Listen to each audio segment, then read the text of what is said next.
जिद्दा से हमारे साथ इस वक्त प्रोफेसर दाऊदी भी जुड़ चुके हैं। प्रोफेसर दाऊदी, अरब देशों की पॉलिटिक्स की बात कर रहे हैं और आप तो खुद अरब देश से हमारे साथ जुड़े हुए हैं। ये अरब देशों का कोई देश बहुत हार्ड है, कोई देश बहुत सॉफ्ट है, कोई देश तो बिल्कुल लगता है कि एकदम हमास के खिलाफ ही है। ये खुलकर हमास के समर्थन में क्यों नहीं आ रहे? हमास को इतनी कड़ी और इतनी आप कह सकते हैं तीखी अपील, चुभने वाली अपील क्यों करनी पड़ी कि और कितना खून देखोगे और कितना खून बहेगा जब तुम साथ आओगे? देखे, मसला क्या होता है, अभी हमारे एक्सपर्ट ने बड़ी खूबी से ये समझाया कि अरब देशों का और दुनिया के ज्यादा जो अच्छे सेंसिबल कंट्रीज है उनका पूरा एक ही मकसद है और टू नेशन थ्योरी पे इजराइल और जो फलस्तीन है दोनों का एग्जिस्टेंस रहे। मसला तब होता अगर अरब नेशन या वो तमाम नेशन ये कहते कि इजराइल नहीं रहे फलस्तीन रहे, फलस्तीन नहीं रहे इजराइल रहे, यानी को एग्जिस्टेंस की बात है। यानी आप समझे, वॉर नहीं चाहते, को एग्जिस्टेंस चाहते हैं। और अभी जो मसला इतना बढ़ गया है गौरव भाई, उसमें अभी एक ही चीज है कि जो भी देखता है, जो भी समझता है, वो यही कहता है कि आप सिविलियंस पे, आप देखें हॉस्पिटल्स में क्या हाल है, इलेक्ट्रिसिटी नहीं है, खाने की चीजें नहीं है, 1000 से ज्यादा मासूम बच्चों की जाने गए मीडिया रिपोर्ट्स देखे। उन बच्चों का तो किसी ऐसे आतंकवादी समूह से कोई ताल्लुक नहीं था, और उसी तरीके से 1000 ज्यादा औरतों की गई जाने।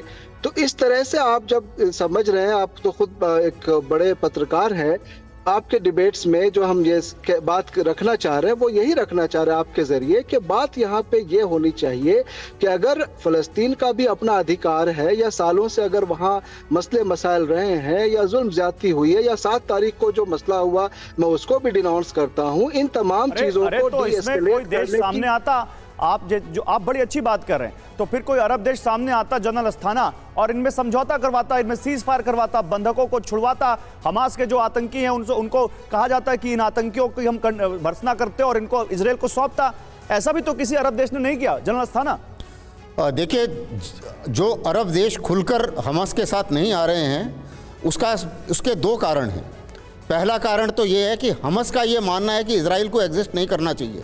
ये कोई भी मानने को तैयार नहीं है, क्योंकि अरब देश की थ्योरी थी टू नेशन थ्योरी होनी चाहिए। तो टू नेशन थ्योरी में दोनों को हक है एग्जिस्ट करने का, और दोनों को हक है उनके एक टेरिटरी होनी चाहिए और उनको एग्जिस्ट करने का राइट है। दूसरी बात ये है, जो हमास ने 7 अक्टूबर को जिस किस्म से जो बर्बरतापूर्ण उन्होंने जो तरीका अपनाया, उस तरीके से सहमत नहीं है पूरा अरब वर्ल्ड भी। और तीसरी चीज़ ये है कि इनोसेंट पैलेस्टीनियंस और हमास टेररिस्ट, इन दोनों के बीच में फ़र्क जो है वो अभी थोड़ा थोड़ा बढ़ता जा रहा है। और अब ऐसा नज़र आ रहा है कि हमास जो इनोसेंट पैलेस्टीनियंस हैं उनको ह्यूमन शील्ड की तरह इस्तेमाल कर रहा है, और ये कोई नहीं चाहता है। अब जहाँ तक अरब वर्ल्ड का जो सवाल है, वो ये चाहते हैं कि इनोसेंट पैलेस्टीनियंस को, औरतें बच्चों की, इनकी जो मौतें हैं वो रुकें। 3 गुना जितने इजरायली मरे थे उससे 3 गुना ये पैलेस्टीनियंस को ऑलरेडी मार चुके हैं। अगर आप पिछले 16 साल का इतिहास देखें तो पैलेस्टीनियंस के मरने की संख्या 21 गुना है इजराइल जो मरे हैं। और इसीलिए अगर आप अरब कंट्रीज को देखें तो वो इस चीज़ के ऊपर काफ़ी ज़्यादा जोर डालते हैं, क्योंकि अलग इंटरनेशनल डिबेट्स में वो ये भी बताते हैं कि पूरी दुनिया इस समय जो वेस्टर्न वर्ल्ड है वो 7 अक्टूबर को बेंचमार्क कर रहा है। तो फिर लेकिन आप इसको पुराना बेंचमार्क करें तो स्थिति अलग है। डबल क्रॉस हमास के साथ है या ये डबल क्रॉस पूरी दुनिया के साथ ही है? आज इसी डबल क्रॉस पर तो हम सवाल उठा रहे हैं कि अरब देशों का क्या हमास के साथ डबल क्रॉस है या वो पूरी दुनिया के साथ डबल क्रॉस कर रहे हैं इस मुद्दे पर। मैं आऊंगा आप लोगों के पास, लेकिन कुछ बड़ी खबरें आ रही हैं, वो दिखानी बहुत जरूरी है। तेल अवीव पर अभी रॉकेट से हमला हुआ है, 7 जगहों पर धमाके सुने गए। देखिए, गाजा ब्रेकिंग, अभी तेल अवीव पर रॉकेट से हमला, 7 जगहों पर धमाके सुने गए। गाजा से तेल अवीव पर रॉकेट दागे गए, तेल अवीव में सायरन एक्टिव हो गए हैं, यानी रॉकेट का हमला गाजा से रुक नहीं रहा है। और यह हमला कर कौन रहा है? हमास। तो अरब देश अगर इतने फिक्रमंद है तो हमास का यह हमला रुकवा क्यों नहीं पा रहे? यह भी एक सवाल है। 3 तस्वीरें आपको दिखाते हैं। आपको ये 3 तस्वीरें आप देखिए जो इस वक्त वॉर जोन से आ रही है हमारे पास। हमास का रॉकेट हमला, ये देखिए हमास का रॉकेट हमला कैसे होता है उसकी एक तस्वीर सामने आई है, और ये तस्वीर बताती है कि हमास अभी भी सुपर एक्टिव है।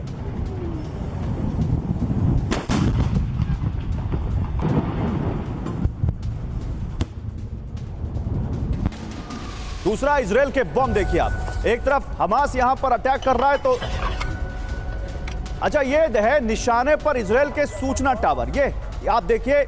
अब यहां पर हमास या हिजबुल्लाह का मॉडस ऑपरेंडी एक सामने आया है, जो इजराइल के मॉनिटरिंग टावर, जो कम्युनिकेशन टावर है, जिनके जरिए इजराइल को सूचना मिलती है बॉर्डर पर होने वाली किसी भी गतिविधि की, उसको कैसे यहां पर आरपीजी के जरिए, इसको कैसे यहां पर गन्स के जरिए निशाना बना रहे हैं ये हिजबुल्लाह और हमास के लड़ाके। ये आपके सामने तस्वीरें।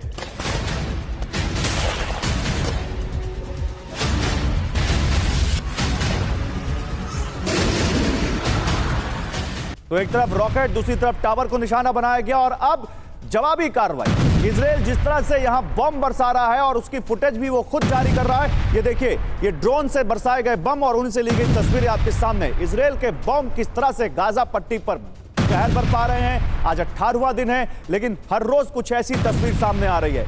बताया जा रहा है बीती रात 400 जगहों पर अटैक किया है इजराइल ने, 400 बम गिराए हैं, जो बहुत बड़ा यहां पर एक नंबर है। प्रोफेसर दाऊदी, मैं सीधा सवाल पूछता हूं।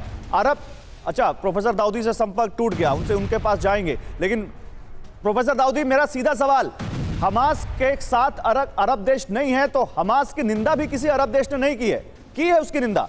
कोई है ऐसा संगठन जो देश जो कहता हो कि हमास ने गलत किया और हमास के साथ हम नहीं है? देखें, इससे पहले कि मैं आपका एक सवाल का जवाब दूं, मैं एक चीज अपनी बात ये रखना चाह रहा हूं कि होता क्या है कि नैरेटिव चलते हैं पूरे इंटरनेशनल मीडिया में अलग अलग तरीके से। जब वॉरफेयर होता है तो वेस्टर्न मीडिया अपने हिसाब से चलाती है, अरब वर्ल्ड अपने हिसाब से चलाती है, इंडियन मीडिया अपने हिसाब से चलाती है। यहाँ पे जो ये हम बात कर रहे हैं वो ये कि अरब देश का डबल क्रॉस, यहाँ पे बैलेंसिंग वो होता है जब हम ये कहते हैं कि वेस्टर्न देश का भी डबल क्रॉस। यहाँ सिर्फ हम एक पर्टिकुलर देश और एक रीजन को ये जिम्मेदार नहीं ठहरा सकते कि वो कोई इनिशिएटिव नहीं ले रहा। होता क्या, जब अरब देश इनिशिएटिव लेता है, जब OIC की मीटिंग होती है, नहीं तो मैं आपको अंतर बताता हूं, मैं आपको उसका अंतर बताता हूं। सुनिए मैं आपको उसका अंतर बताता हूं। प्रोफेसर दाऊदी, बहुत अच्छी बात है, मैं आपकी इस बात का रिस्पेक्ट करता हूं, लेकिन मैं आपको उसका अंतर बताता हूं। वेस्टर्न में अगर हम अमेरिका को गिने तो अमेरिका इजराइल के केवल साथ है ऐसा नहीं है, वो वहां पर अपने एयरक्राफ्ट कैरियर भेज रहा है, वहां अपने सैनिक भेज रहा है, असलहा भेज रहा है, हथियार भेज रहा है, सब तमाम तरह की मदद भेज रहा है। हमास के साथ या फिलिस्तीन के साथ जो अरब देश हैं, आप बताइए किसी एक देश ने फिलिस्तीन को कोई अपने सैनिक भेजे हो, किसी एक देश ने वहां हथियार भेजे हो, कोई एक देश जो हमास के साथ अगर खड़ा हो तो हमास को लड़ने के लिए उसने वहां पर हथियार दिए हो? ये अंतर मैं पूछ रहा हूं आपसे।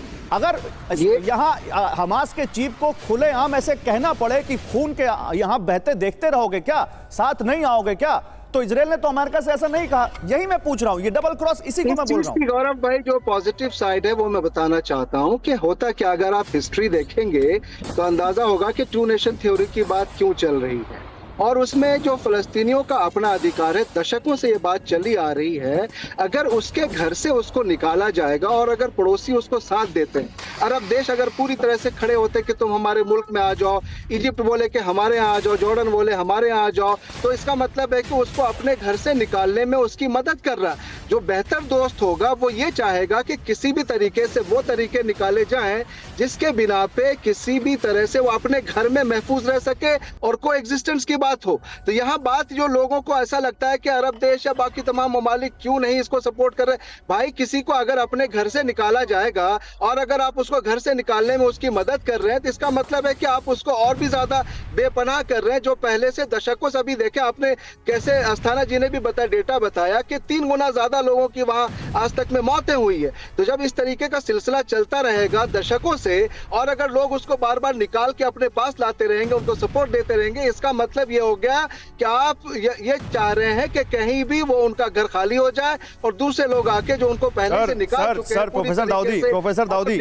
प्रोफेसर दाऊदी, आपने नैरेटिव की बात की थी, मैं आपसे और इस पे बात नहीं ज्यादा वो नहीं करूंगा, लेकिन नैरेटिव के हिसाब से डेटा गढ़े जाते हैं। मैं आपको डेटा दे सकता हूं जहां एंटी सेमेटिज्म क्राइम कितना बढ़ गया है वेस्ट में, मुस्लिमों के बजाय वो 10 गुना ज्यादा बढ़ गया है, 1400% बढ़ गया है। तो एक डेटा तो ये भी कहता है, लेकिन उस पर डिस्कस करेंगे तो दूसरी तरफ चले जाएंगे।